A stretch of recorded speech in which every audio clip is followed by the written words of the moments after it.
ချစ်သောအမလီတစုံတစ်ခုကြောင့်အပြင်းထန်ထိခိုက်ခံစားရတဲ့အခါအုံနောက်ဟာသူ့ရဲ့အမြင့်မားဆုံးလှုပ်ဆောင်ချက်ကိုလုပ်တယ်တဲ့အဲ့ဒါကတော့အဲ့ဒီနာကျင်ပွေမှတ်ဉဏ်တွေကိုအလိုလျောက်ဖြတ်ပစ်တာပဲအထိမ့်မိသွားတာတို့ယူသွားတာတို့ပေါ့ငါတော့အတိတ်လည်းမမေ့ဘူးယူလည်းမယူဒါပေမဲ့ခန္ဓာရည်လည်းမရှိတော့ဘူးချစ်တော်အမလီအဝေးကြီးကိုလွင့်ထွက်သွားတဲ့အခါတတိယချင်းဟာပင်လယ်ထဲမှာဖတ်တွေ့ထားရတဲ့တစ်လုံးတစ်လုံးလိုပဲမလွတ်ရဲဘူးကိုအစင်မပြေဘူးကွယ်ပြိုရောမဲ့တိမ်တွေလိုအေးဆက်စွာငြိမ်သက်ဘယ်ရောက်ရောက်ခုန်ချမိတော့မှာချစ်တော်အမလီကြောင်တွေကဘယ်တော့မှခွင့်မလွတ်တတ်ဘူးတဲ့ချစ်တော်ကြောင်ပါလေချစ်တော်အမလီဘယ်တော့မှပြန်မတွေးသင့်တော့တဲ့လူတွေဘယ်တော့မှပြန်မစဉ်းစားသင့်တော့တဲ့အကြောင်းအရာတွေဘယ်တော့မှပြန်မသွားသင့်တော့တဲ့မြို့နဲ့ဘယ်တော့မှပြန်မကြည့်သင့်တော့တဲ့ရုပ်ရှင်တွေဘယ်တော့မှတတ်မဆူသင့်တော့တဲ့သချင်းဘယ်တော့မှပြန်မဖတ်သင့်တော့တဲ့ကြပြာဘယ်တော့မှမမှတ်သင့်တော့တဲ့အိမ်မက်များဘယ်တော့မှမရှိခဲ့တဲ့အရာတွေလိုအဲ့ဒီလိုမျိုးကိုမေ့ပြလိုက်တော့မလို့ချစ်တော်အမလီရှင်နဲ့အမျှပဲကွယ်တာဦးလေးကဘသူနဲ့တူလဲ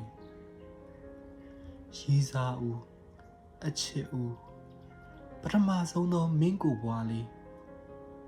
ဘသူမြတ်ဝန်းတွေနဲ့မွေးဖွားလာခဲ့တယ်လေဘဝမယ်ကိုရခဲ့သည်မြရင်နှင်းမြပဲချစ်တော်အမလီဒါရီကကြာခဲ့ပါပြီလို့မင်းပြောမယ်ဒါပေမဲ့ငါမှမမေ့သေးတာလေစစ်ပွဲမှာအနိုင်ရသူသာအမြဲတမ်းအမှန်ပေါ့မှန်ပါတယ်ချစ်တော်အမလီရုပ်ရှင်တွေတဲကလို့ဆို3 နှစ်ခန့်ကြာတော့ပေါ့ကွာချစ်တော်အမလီမင်းကတော့မိသားစုဓာတ်ပုံလေးထဲမှာပြုံးလို့ပြောလို့ငါကတော့လွတ်သွားတဲ့ယထာသစင်းကိုငေးကြည့်နေတဲ့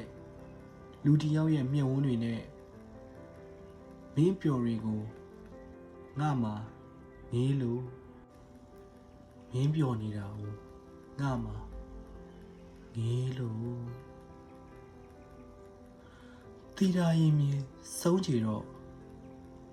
တချို့အရာတွေရဲ့ရှိခြင်းကတကယ်မရှိဘူးအမလီမရှိတော့ခြင်းရဲ့တေချာမှုကိုအတိပြုတ်ပေးခြင်းဖြင့်သာတစ်ချိန်ကရှိခဲ့တယ်ပေါ့ဖတ်ဖူးတဲ့ကြပြားလေးလိုငါးတွေငှက်တွေကုသိုလ်အဖြစ်လွတ်ခဲ့သလားကိုစီမှာမင်းလွတ်သွားခဲ့တယ်ချစ်တော်အမလီတရိယာချင်းဟာငါခုန်ချခဲ့တဲ့6 ကဘာပဲအမလီနေမရှိတော့တဲ့မြို့ကလေးကိုခရီးထွက်ဖူးတယ်မြို့လေးကဘာမှမပြောင်းလဲဘူးအရင်အတိုင်းညိုမိုင်းမိုင်းအယောင်တွေနဲ့ကောင်းကင်မှာမိခိုးငှက်ကလေးတွေပြန်တန်းဆဲပဲရန်ကင်းစင်တာရှိရောင်ပီပီငါရောက်ဖြစ်တယ် လက်ကောက်မှာမရှိတော့တဲ့နိုင်လေးကိုအမတ်မထင်ကြည့်မိသလိုမျိုးလမ်းကူးလာတဲ့လူတွေကိုငင်းနေမိတယ်ငါတွေးမိပါတယ်မြို့ကလေးမှာငါမရှိတော့ရောနေလွမ်းနေခဲ့မလားလို့လူတွေရဲ့မှတ်ဉာဏ်ကနောက်ဆုံးတွေးခဲ့ကြတဲ့အချိန်မှာရက်တန့်သွားတယ်တဲ့အမလီငါလက်ဖမိုးပေါ်နှင်းမျက်ရည်စားရီကြခဲ့တာ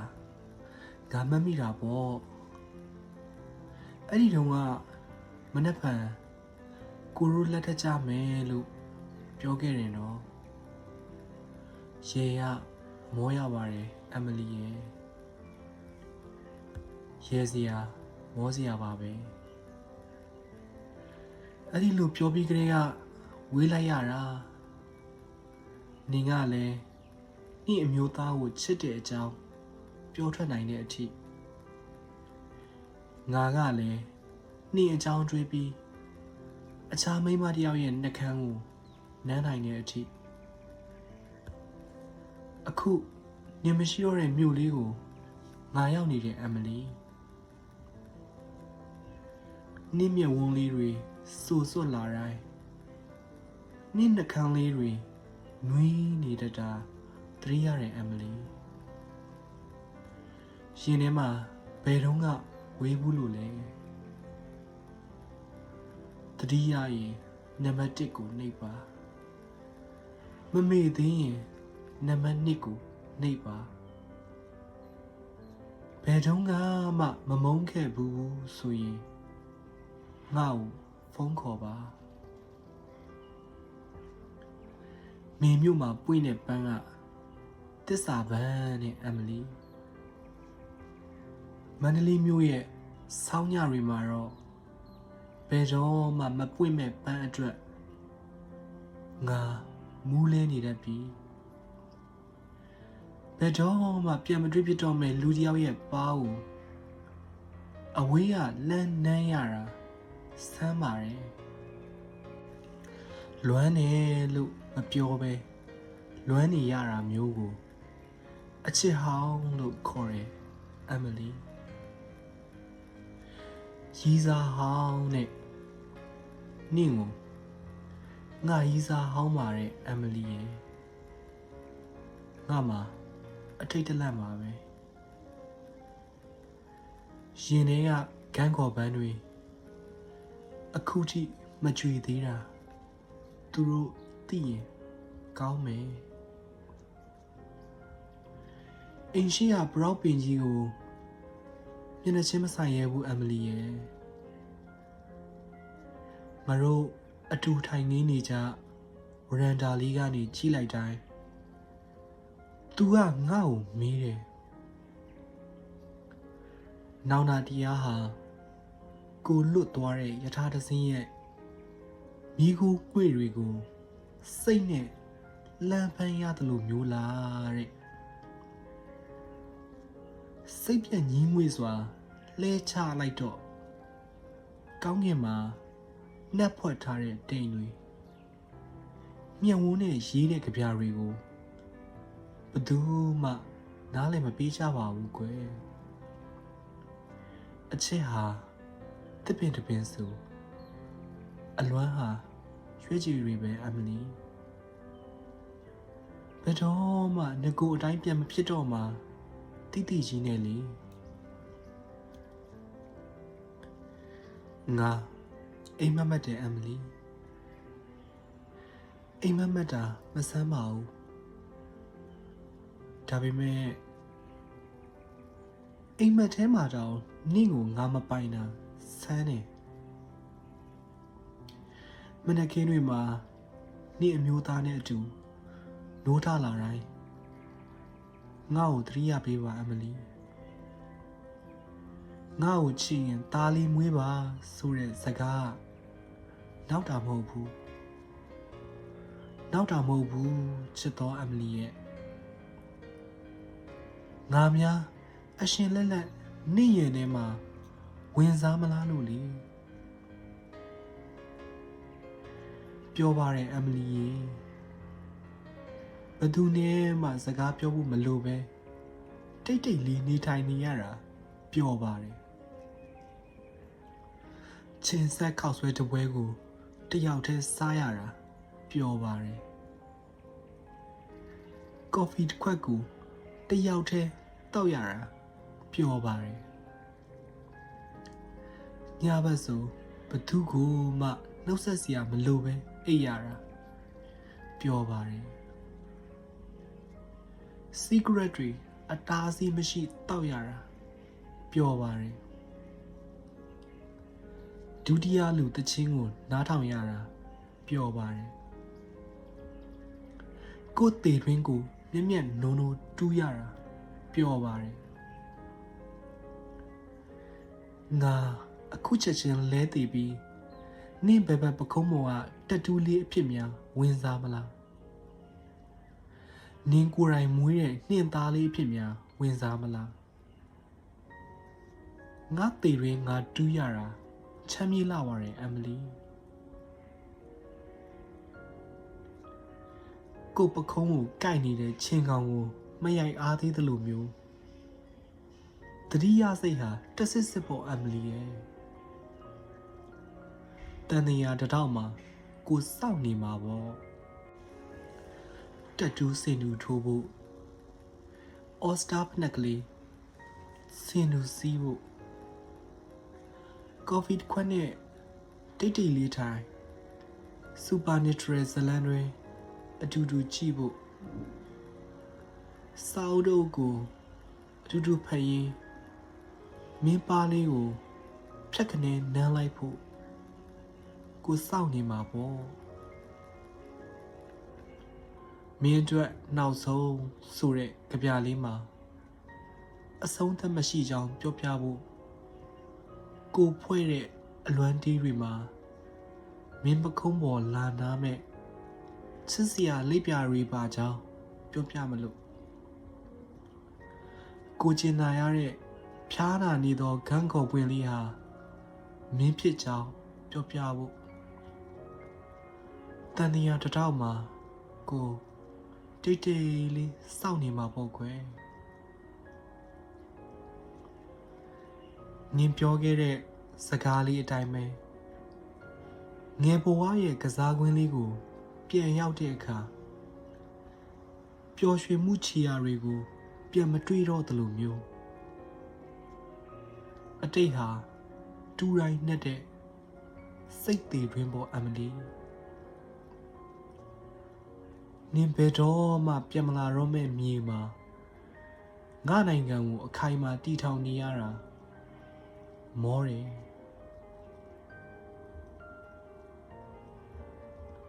ဒီပြောသလိုပဲမနက်ခင်းတိုင်းမှာမျောလင်းချက်အမားတွေနဲ့နိုးထမလာခြင်းတော့ဘူးကိုအကြောင်းကောင်းကောင်းမမီတော့တဲ့မိမတယောက်ကိုလည်းလွမ်းမနေခြင်းတော့ဘူးညနေခင်းတွေဆိုကိုဆိုင်ကယ်တစ်စီးနဲ့ကျုံးပေးရောက်ဖြစ်တယ်တိမ်တွေဆိုတာအရန်လာတာပဲလွမ်းတဲ့စိတ်နဲ့အိတ်နေပါနဲ့တော့လို့ပြန်လွမ်းကကလေးတွေကပြောတယ်မန္တလေးမြို့ဟာအမှုပညာတတ်လွမ်းချုံထားတဲ့ထင်းရဲ့ကိုဝင်ထိုင်မိတဲ့အရက်ဆိုင်မှာတီဝိုင်းကလေးကຫນွေဦးကန်းကော်များနဲ့ကြူနေတယ်ကိုတစ်ခွက်ပြီးတစ်ခွက်မော့တယ်မူးမူးနဲ့လမ်းမကြီးကိုကြည့်ရတာကြည်ခွဲစရာပါ blood list ထဲကကောင်ကနင့်ပါပေါ်ကအကွက်လေးကအစမတ်မိနေတတ်တာ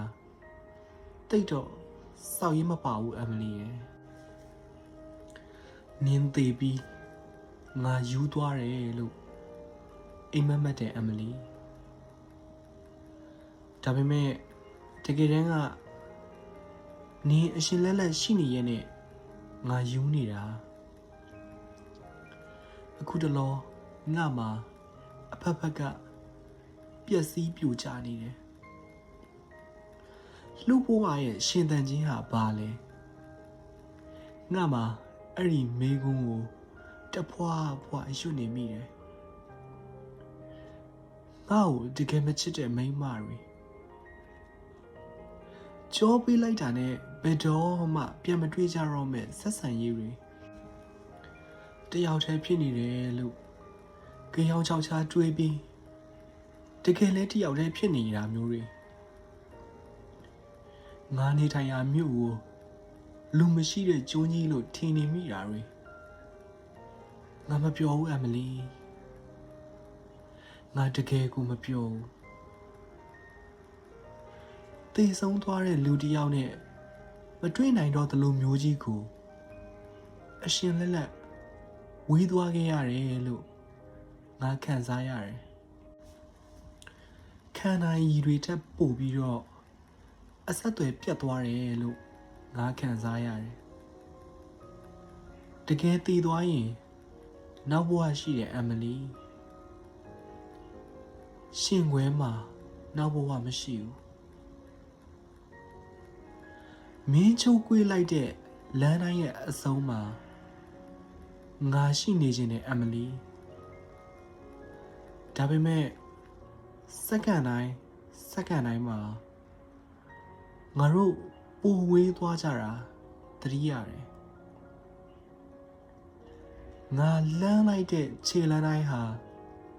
ဆန့်ကျင်ဘက်အရက်ကိုသာဥတည်နေတယ်လို့ခံစားနေရတာမျိုးအယမ်းဖြစ်နေတယ်ငါငယ်ငယ်ကတဲအိမ်လေးတွေစောက်တယ်အမလီ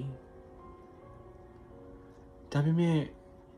အိမ်ပြန်ချိန်ရောက်ရင်ဝမ်းနည်းစွာထားပစ်ခဲ့ရတာကြီးပဲမျောလင်းချက်ဆိုတာလှလှပပဖြိုချခံရတဲ့တဲအိမ်တွေပေါ့လှရောင်တွေအရန်လေးနဲ့ညမှာလေချွန်တန်တိုးတိုးကြားရရင်မင်းနှာသီးဝမှာ secret နဲ့လေးသိငနဲ့ရလိုက်ရင်စပွဲတောင်စုံကဝဝွန်ရုပ်လေးသူ့အလိုလိုပြုတ်ကျသွားခဲ့ရင်တိုက်ဆိုင်မှုမရှိပဲတစုံတစ်ယောက်ကိုတတိရနေတာမျိုးဖြစ်ခဲ့ရင်တိလိုက်ပါနင့်ဘေးကအခိုးငွေလေးတွေဟာငါဖြစ်နေနိုင်တာမျိုးပေါ့လေတွေအယံကိုပူတိုက်လာတယ်နှင်းတွေအယံကိုပူကျလာတယ်မဟာဝင်ကဘာဆန်ဆန်လောကရဲငါတို့တွေတယောက်ကိုတယောက်ကြပြောက်တဲ့အခါအိမ်ရမဲ့ဂျပစီတယောက်ဟာနှင်းမိုးတွေအောက်မှာသူ့ခွေးလေးကိုပွေ့ဖက်ထားတဲ့အခါဆုံးဖြတ်ခဲ့တာမဟုတ်ဘူးဆုံးရှုံးခဲ့ရတာပါလို့ငါတို့တွေပြောခွင့်မရှိတော့တဲ့အခါအချစ်ဆိုတာနှီးစီပန်းတပွင့်မဟုတ်တော့ဘူးတယောက်တည်းရှောက်တဲ့လမ်းမများပေါ်ကြည်နက်စွာကြောခင်းလိုက်ခြင်းပဲဖြစ်တယ်စင်ကြီး